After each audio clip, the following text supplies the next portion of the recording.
Guys, welcome to my YouTube channel.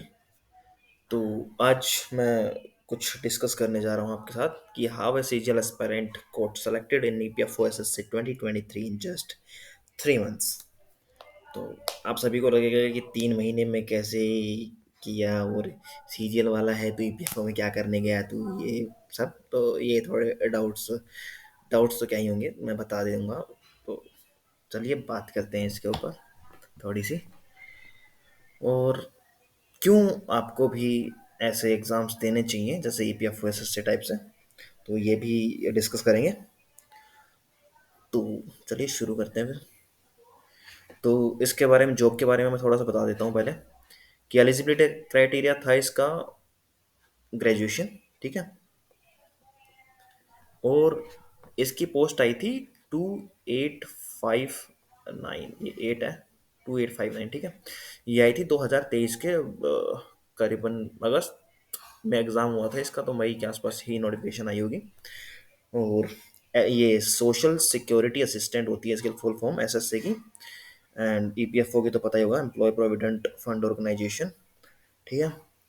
And इसके साथ एक स्टेनोग्राफर की और आई थी।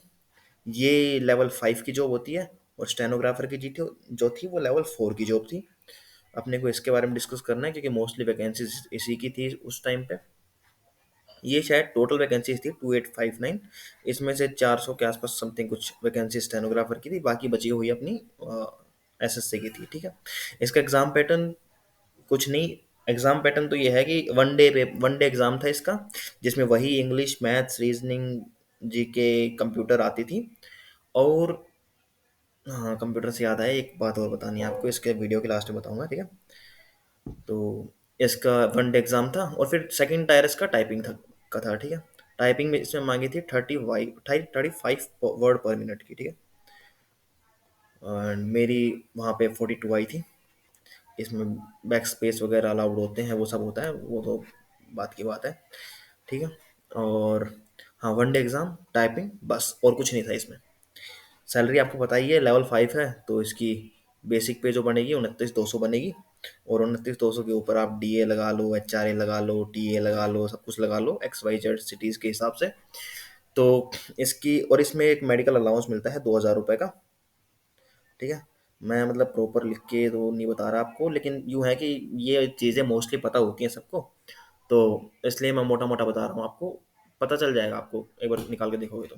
इसकी सैलरी ग्रोस बनती है 63 to 64 के आसपास, 63 to 64 के आसपास। और इन हैंड आ जाती है इसकी 56 के आसपास, ठीक है, एक्स सिटीज़ में। क्योंकि अभी मेरी जो पोस्टिंग है, मेरी जो लोकेशन है वो चेन्नई है, तमिलनाडु में, जो कि बहुत दूर है, आई नो। लेकिन वो एक्स सिटी है, तो एक्स सिटी में इतनी आ जाती है 56 के आसपास, ठीक है। एंड इसकी लोकेशंस पैन इंडिया होती हैं, तो और एक स्टेट में इसके काफ़ी रीजनल ऑफिसेज होते हैं, तो हर रीजनल ऑफिसेज में पोस्टिंग आ सकती है, कहीं भी आ सकती है। मेरा होम स्टेट हरियाणा है।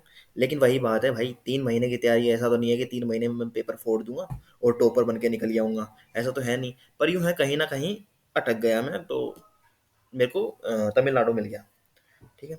ट्रांसफर्स वगैरह इसका है भाई कि ट्रांसफर्स नहीं होते हैं। ये है कि तुम्हारा कोई पीरियड होता है, 6 7 8, 6 से 8 साल का पीरियड होता है। वो अगर तुम कंप्लीट कर लेते हो तो शायद तुमको एक बार आने देते हैं, ये 5 to 7 ईयर्स के लिए अपने होम स्टेट में, ठीक है। लेकिन वो बस नाम का होता है, फिर आपको वापस अपने रीजनल ऑफिस में जाना होता है। मैं तमिलनाडु से हूँ तो मेरे को तमिलनाडु वापस जाना होता है, ठीक है।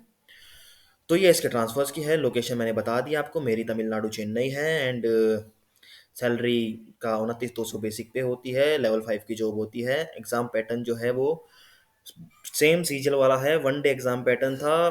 5 सब्जेक्ट थे, इंग्लिश, हिंदी, सॉरी हिंदी नहीं, English, maths, reasoning, GK and computer, ठीक है। एंड एलिजिबिलिटी क्राइटेरिया ग्रेजुएशन था इसका, ठीक है, और कुछ नहीं था। मैंने 3 महीने का क्यों बोला आपको, ये मैं थोड़ा बता देता हूँ कि मैंने अपनी प्रिपरेशन स्टार्ट की थी मई 2023 में। क्यों? क्योंकि मैं पहले कॉर्पोरेट मतलब प्राइवेट जॉब में था, और मैंने उसको अप्रैल में छोड़ा था, 15 अप्रैल को। तो 15 अप्रैल को छोड़ा था, और मैंने मई में लाइब्रेरी वगैरह ज्वाइन की थी, और मैंने मई से तैयारी स्टार्ट की थी। और मई में इसकी नोटिफिकेशन आई थी, आते ही मैंने भर दिया था इसको। एग्ज़ाम मेरा अगस्त के आसपास था, तो वही 3 महीने हो गए, जून जुलाई अगस्त। तो 3 या 4 महीने जो भी कह लो, बस 3 4 महीने की बात थी। तो उसमें ये काइंड ऑफ कह सकते हो कि मेरी प्रॉपर तैयारी तो नहीं हो पाई थी, लेकिन फिर भी इतना यूं हल्का फुल्का तो हो ही गया था। फिर मैं थोड़ा साइंस बैकग्राउंड से हूँ, तो मेरी मैथ्स और रीजनिंग थोड़ी पहले से सही है। ज़्यादा मैं यूँ तो कहूँगा नहीं कि टॉपर वाली है, लेकिन सही है थोड़ी, तो मैं काम चला लेता हूँ। और मैथ्स रीजनिंग पहले से थी, इंग्लिश भी ऑब्वियसली भी मतलब थोड़ी सही होती है साइंस वालों की, और जो बीटेक बीटेक किए होते हैं इनकी। तो मैथ्स रीजनिंग और इंग्लिश ये सही थी। कंप्यूटर, क्योंकि मैं प्राइवेट जॉब में सॉफ्टवेयर डेवलपर रह चुका हूँ, तो मेरी कंप्यूटर भी थोड़ी सही थी। तो काम मतलब मोटा मोटा मेरा काम चल गया। मेरे ये इसका पेपर होता है 600 नंबर का, ठीक है। और इसका क्वेश्चन होता है 4 नंबर का एक, और नेगेटिव मार्किंग -1 की। तो मतलब कुल मिला के 5 नंबर का क्वेश्चन हो जाता है। जैसे अपने सीजीएल में 3 और 1 की नेगेटिव मार्किंग होती है, तो काइंड ऑफ 4 का क्वेश्चन कह देते हैं अपन, 4 नंबर का। तो ऐसे ही इसका 600 का पेपर था, क्योंकि इसमें 150 क्वेश्चन थे, तो 600 का पेपर हो गया। मेरे मार्क्स थे इसमें 426 थे शायद, या 430 थे, ऐसे कुछ थे। 426 ही थे शायद। तो इतने मार्क्स थे मेरे। और मैं जाके अटक गया था अपने तमिलनाडु में, क्योंकि सबसे लोवेस्ट यही तमिलनाडु में मिलेगी। और उम, उस टाइम तो लग रहा था कि 426 मार्क्स ठीक हैं, ज़्यादा भी कम नहीं है, लेकिन जब पता चला तो काफ़ी कम निकले 426 मार्क्स। एंड मैंने स्टार्टिंग में तो यही सोचा था भाई, कि thought I would only prepare for SSC CGL 2023, but ये है कि जब आप स्टार्टिंग में तैयारी में आते हो ना, तो आपका मन बहुत ललचाया हुआ होता है। तो मैंने हर सारे फॉर्म भरने चालू कर दिए मैंने। मतलब आया मैं स्पेशली सीजीएल के लिए था, क्योंकि मैं ऑलरेडी ऑलरेडी प्राइवेट जॉब में था, तो मैं एमटीएस वगैरह में नहीं जाना चाहता था, सीएचएसएल में नहीं जाना चाहता था। लेकिन फिर भी मैंने सीजीएल का फॉर्म भरा, सीपीओ का भी भरा, सीएचएसएल का भी भरा, एमटीएस का भी भरा, ईपीएफओ का भी भरा, और बहुत सारे फॉर्म भरे। मतलब मैं कोई फॉर्म ही नहीं छोड़ता था। ऐसा नहीं है कि मेरे को रिजल्ट्स नहीं मिलते थे। मैंने पहली बार सीपीओ दिया तो मेरे मार्क्स थे 160, ठीक है। सीएचएसएल मैंने दिया तो मेरे 165 मार्क्स थे। इसका भी मेरा प्री क्लियर हो गया था। एमटीएस एमटीएस भी मैंने दिया था, तो मेरे मार्क्स पता नहीं रो थे 130 के आसपास, ठीक है। लेकिन इसका मेरा वो आया था, फिजिकल आया था, मैं एमटीएस का फिजिकल देने नहीं गया। क्यों? क्योंकि मेरे को इसमें जाना नहीं था, और जाके फिर दूसरे बच्चे की सीट खराब करने का मतलब नहीं बनता। सीएचएसएल का भी मैं मेंस नहीं देने गया, क्योंकि 26 अक्टूबर का तो अपना वो था, सीजीएल का मेंस था, और सीएचएसएल का मेंस 2 नवंबर का था। तो मैं 26 को अपना सीजीएल का मेंस देते घर आ गया था। मेरे को 2 नवंबर का मेंस नहीं देना था। क्यों? क्योंकि मेरे को ना तो एमटीएस में जाना था, ना ही सीएचएसएल में जाना था। तो मेरे को लगा कि मैं लेके छोड़ूंगा तो फिर क्या ही फायदा उस चीज़ का। मेरे को शो ऑफ करने का कोई शौक तो है नहीं। तो घर वालों ने बहुत कहा कि तेरे को पेपर देना चाहिए था, पर मेरे जब मन में ही नहीं था, तो मैंने छोड़ दिया कि नहीं, फालतू में। अगर मान लो चलो मेरा क्लियर नहीं होता है, मैं लास्ट में भी जाके अटकता हूँ, तो लास्ट में भी तो एक एक बच्चे की तो सीट खराब हो ही रही है, ठीक है। ईपीएफओ में भी क्लियर हो गया था मेरा। सीपीओ का तो प्री ऑब्वियसली क्लियर था, लेकिन मैं फिजिकल में रह गया था। और फिजिकल की मैंने जानबूझ के तैयारी इसीलिए नहीं की, क्योंकि मेरे को सीजीएल में मतलब मैं फॉर्म सारे भरता था, लेकिन डेडिकेटेड था सीजीएल के लिए ही, ठीक है। तो मैंने फिजिकल की तैयारी नहीं की, और मैं 100 मीटर में भागते भागते रुक गया था। फिर एम्बुलेंस में बैठ के अपन निकल लिए, कि मैं कहा भाई एम्बुलेंस ही लेके जाएगी, अब अपनी बस की बात नहीं है। तो ईपीएफओ का भी मैंने पेपर दिया था, मेरे बता दिए मैंने, मार्क्स 426 बने थे। एंड फिर टाइपिंग आया इसका। टाइपिंग भी सही थी मेरी पहले से, मतलब 35 तक आ जाती थी मेरी, क्योंकि ऑब्वियसली मेरा कंप्यूटर का थोड़ा लैपटॉप का ही काम रहता था ये सॉफ्टवेयर डेवलपर पे। तो आ जाती थी इतनी टाइपिंग। तो ये टाइपिंग वाला भी सेक्शन मेरा ज़्यादा मतलब मुश्किल था नहीं, क्लियर हो गया था आराम से। और सबसे खास बात ये कि कंप्यूटर के बेसिस पे, ओनली कंप्यूटर के बेसिस पे ये मान लो कि मेरे को सिलेक्शन मिला है। अगर कंप्यूटर ना होती तो मैं इससे बाहर था। कंप्यूटर इसकी 40 नंबर की थी, और 10 क्वेश्चन थे, मतलब एक क्वेश्चन 4 नंबर का। और इसकी ईपीएफओ की कंप्यूटर यूँ मान लो कि बहुत अच्छी बताई जा रही थी, कि काफ़ी अच्छी आई थी। लोगों के 4 नंबर आ रहे थे, 6 नंबर आ रहे थे, 8 नंबर आ रहे थे। मतलब 10 से ऊपर तो मैंने बहुत ही कम बच्चों के मार्क्स देखे थे कि 10 से ऊपर मार्क्स हो। और शायद इसकी कट ऑफ ही कम गई थी, 5 6 नंबर के आसपास ही गई थी। लोगों के माइनस में भी नंबर थे, लेकिन मेरे इसमें 40 में से 40 ही नंबर थे। तो मैं इसको पॉजिटिव पॉइंट मानता हूँ, कि अगर ये 40 में से 40 ना होते तो मैं शायद सिलेक्शन ना ले पाता। तो 40 में से 40 नंबर काफ़ी अच्छे थे उस मतलब उस एग्ज़ाम में। तो या इसकी वजह से मेरे को सिलेक्शन मिल गया बस। बाकी तो मार्क्स पता नहीं मेरे को, सेक्शनल वाइज तो कितने कितने थे, काफ़ी टाइम हो गया अब तो उसको। ठीक है। एंड ये importance of your backup plan, ये मैंने इसीलिए चीज़ लिखी है कि अगर आप स्पेशली किसी एग्ज़ाम की तैयारी कर रहे हो तो ये मत सोचो कि आप सिर्फ उसी की तैयारी करोगे। अगर उसी के लेवल का, उसी एग्ज़ाम पैटर्न का, उसी के सिलेबस का अगर आपके पास कोई एग्ज़ाम आता है तो आप डेफिनेटली दो उसको। अगर कोई मतलब वो तो ऑब्वियस बात है, अगर एग्जाम पैटर्न और सिलेबस अलग होगा तो आपका भरने का मतलब ही नहीं बनता, क्योंकि उसमें टाइम भी वेस्ट होता है और फिर एनर्जी भी वेस्ट होती है। लेकिन अगर सेम सिलेबस का और सेम एग्जाम पैटर्न का है, एग्जाम पैटर्न भी चलो थोड़ा सा अलग हो सकता है, जैसे ईपीएफओ में अलग था, वन डे एग्जाम था, लेकिन सिलेबस तो वही होता है ना यार। मैथ में क्या ही नया पूछ लेंगे, रीजनिंग में क्या ही नया पूछ लेंगे। ठीक है। तो सेम अगर सिलेबस का है तो आपको देना चाहिए, क्लियर हो चाहे ना हो, लेकिन रियल टाइम मॉक लग जाता है आपका एक, एग्जाम में बैठने का तरीका पता चल जाता है, प्रेशर कम होने लग जाता है। जो देखो, जो मेन एग्जाम दोगे आप उसका प्रेशर तो हमेशा रहेगा, चाहे आप 100 एग्जाम दे लो, लेकिन उसका प्रेशर हमेशा रहेगा। मैंने अब की बार सीजल 2024 जब दिया तो मेरे माइंड पे इतना ज्यादा प्रेशर था। मैं ईपीएफओ में सेलेक्टेड हूँ, मेरे को पता है। अब की बार मैंने सीपीओ दिया, उसमें भी मेरे 162 मार्क्स हैं, और मेरा सीपीओ का अब की बार फिजिकल भी क्लियर है। ठीक है। तो लेकिन फिर भी मेरा इतना वो प्रेशर था दिमाग पे, क्योंकि मैं डेडिकेटेड उसी के लिए था और मैं आया भी जॉब छोड़ के उसी के लिए था। तो मेरे को पता था मेरे को यही करना है सीजन, तो इसलिए प्रेशर तो भाई रहता है। लेकिन यूँ है कि अगर आप एक जॉब पहले से ले लेते हो तो बहुत ज़्यादा प्रेशर कम हो जाता है। बाकी अगर आप बाकी बच्चों को देखोगे ना जिनकी जॉब नहीं लग रही है, तो उनके माइंड में बहुत ज़्यादा प्रेशर रहता है। आपका कम से कम कहीं तो रिलीफ होगा कि चलो मैं कहीं तो अटक रहा हूँ, कहीं तो मेरी जॉब है, चेन्नई में ही हो, चाहे मेरे को 3-4 साल ही करनी हो, लेकिन कुछ तो है, फाइनेंशियली इंडिपेंडेंट तो हूँ मैं भी। तो ये बैकअप प्लान एक जरूर होना चाहिए आपके पास। और जब आप एसएससी की फील्ड में घुसते हो ना, तो आप, ऐसा नहीं है कि यूपीएससी वाले, तो चलो यूपीएससी के अलावा खैर यूपीएससी के भी काफ़ी एग्जाम होते हैं, सीएपीएफ होता है, ईपीएफओ का ही यूपीएससी का होता है, सीडीएस वगैरह, और ये सीएससी वगैरह, ये काफ़ी एग्जाम होते हैं उसमें भी। लेकिन एसएससी के जो वो है ना एरिया, वो बहुत ही ज़्यादा ब्रॉड है, बहुत ही ज़्यादा एग्जाम्स के ऊपर आप हाथ मार सकते हो। तो आपको मस्ट है कि एक बैकअप प्लान रखना चाहिए। ठीक है। और जब आपको यार कुछ एक्स्ट्रा मेहनत करनी नहीं पड़ रही, सिर्फ एक दिन पेपर ही तो दे के आना पड़ रहा है, आप दे के आ सकते हो, कोई बड़ी बात नहीं है। ठीक है। और ये भाई लाइन पढ़ लो कि मैं मोटिवेट नहीं कर रहा हूँ आपको, मैं सिर्फ बता रहा हूँ अपने, मतलब I am telling you the truth. Motivational speaker नहीं हूँ मैं, बल्कि मैं खड़े खड़े बंदे को डिमोटिवेट और कर दूँ, ऐसा हूँ। ठीक है।